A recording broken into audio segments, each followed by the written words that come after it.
You ever walk into a place where I just sort of sticks on you, like the moment you breathe too loud, it'll be the headline for the day?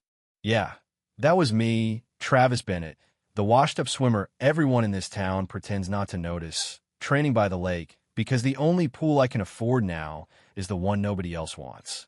Let me back up a sec. This park, right? Shimmering Missouri summer, cicadas screaming in the trees, kids running wild, families arguing about who forgot the sunscreen, and over by the water, just far enough to feel alone, but close enough to still hear the world turning. That's where I did my lap swell. Not laps so much as desperate strokes against the memory of everything I used to be. You know what I mean? So there I was, sweat soaking through my faded tank, trying to outrun the ghosts, when this father sets up a picnic with his twin girls' little mirror images, pigtails bouncing, faces bright like they'd never seen a day of trouble. They got this red ball, and you can tell by the way they laugh they think nothing bad can happen on a day like this. But their dada takes one look at me, standing there with my pull-up routine, and I can feel that old chill, like folks wondering if I belong. He grabs his daughters, mutters something about not feeling safe, and just leaves. That's how it's always been around here. I keep my head down. I work through the pain, but it still gets in. Yeah, that happened. I walk the lake's edge, catching my breath, when I hear it's small, out of place, that splash that tells you something's wrong. My eyes dart over, and sure enough, the red ball's floating, but the grass is empty, and the dad's nowhere. Then I see them two tiny heads going under, no sound, just panic. My body acts before my mind can catch up. I am out of my shoes, tearing off my shirt, yelling, "Hold on," and praying they can't hear me. I dive, water like ice on my skin, arms slicing through like the old days, but my heart's pounding in a way it never did in competition.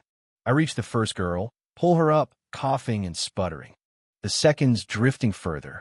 My lungs are fire, but I dive again, catch her wrists limp, too light, haul her up, both girls in my arms, shouting for help that never comes.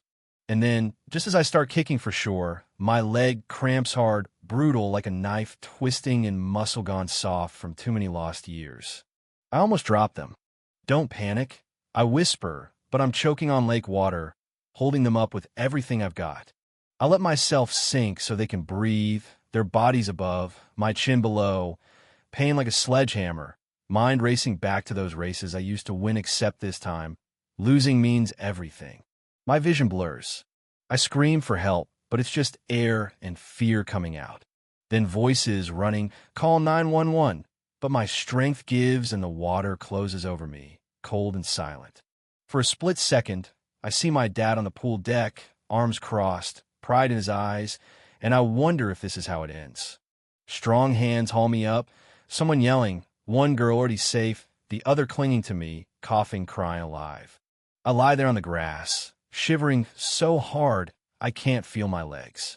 I turn my head wrapped in a towel, the others coughing in some stranger's arms, and all I can think is they alive. I did it, and that's enough. Except it isn't. Not really, because as the crowd gathers, some look at me with the same old suspicion, like they're still not sure if I'm the hero or the threat. You'd think saving two kids would change something, but the world's funny that way. Ambulance sirens howl. A jogger presses my chest, says, "Stay down, man. You're in shock." It's surreal, like I'm watching someone else's story. Paramedics swarm, oxygen mask on, gurney rolling, lights blinding. One girl crawls over, puts her tiny hand in mine, whispers, "You saved us." I try to smile. I rasp, but that's all I got before the meds kick in, and I'm drifting again, this time toward a white ceiling and fluorescent lights. I wake in the ER, legs still numb, nurses fussing, but my mind's back at the Lake Me dad yelling, "Don't fight the current, feel it." For the first time in years, I let myself feel the weight, the pain, the pride, all of it. Then down the hallway, chaos, where are my daughters? A voice I recognize, desperate now, slamming against the calm of the hospital. The father storms in, suit wrinkled, face streaked with tears, none of that old distance left. He drops to his knees. "I left for 10 minutes, he says, voice breaking. "They said you were the only one who saw, the only one who jumped." I don't know what to say. Part of me wants to scream at him for judging me, for seeing only what he feared. Instead, I just say, "I almost didn't make it. I didn't think I'd get us all back. He stares at the floor, chokes out, "You did more than I deserved. I thought you were trouble." There it is, the real twist, the thing nobody ever says out loud. I nod. "You're not the first." He shakes his head, says I shouldn't have to expect that. Not after today. Then he stands, reaches out, and for the first time, he really sees Mepples me into a hug that says what words never could. One of the girls peeks in, tugs on his shirt, whispers, "He's okay." The dad turns, tells her he's our hero. She crawls up beside me, lays her hand on mine, says, "You weren't scared." I laugh, rough and real. I was, but I couldn't let it stop me. Her head rests on my shoulder. No fear, just trust. And for a moment I believe maybe something shifted. Then the dad, Grant Merrick, tells me who he is. Turns out he runs Merrick Athletics, big in the swim world.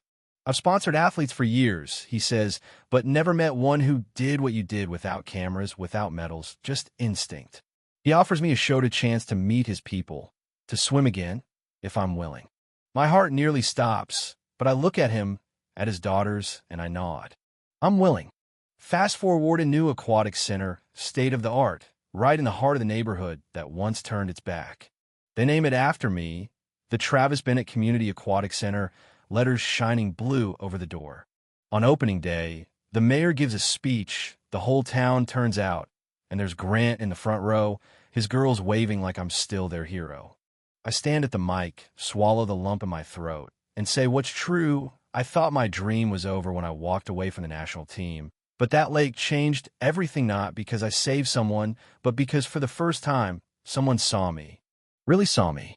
Not a threat, not a stereotype, just a man doing what he was trained to do. I talk about excellence, how it never changed hearts. Only moments when you act, even if you're scared. When you reach, even if it hurts. The applause is thunder, the key to the city heavy in my hand. But the best moments, quiet, a little girl hugging my waist, asking, "You'll teach me to swim, right?" I kneel down, smile, "Yeah, I will." From then on, I'm more than a plaque. I'm a coach, a mentor, the guy who proves every kid deserves a shot. Grant and I build programs for kids who never thought they belonged.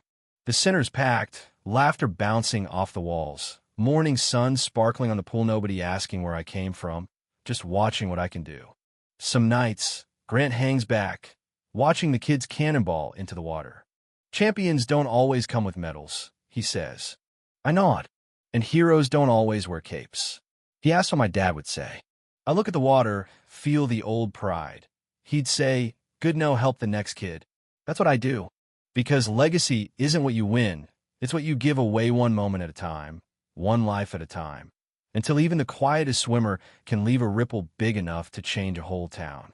So now, I want to hear from you. When was the last time you saw someone for who they really are, not who you think they are?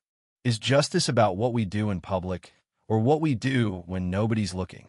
Drop your thoughts below. Let's start something honest, something bigger than a headline. And if this story hit you, you know what to do. Like, subscribe, hit that bell, and keep showing up for each other one moment at a time.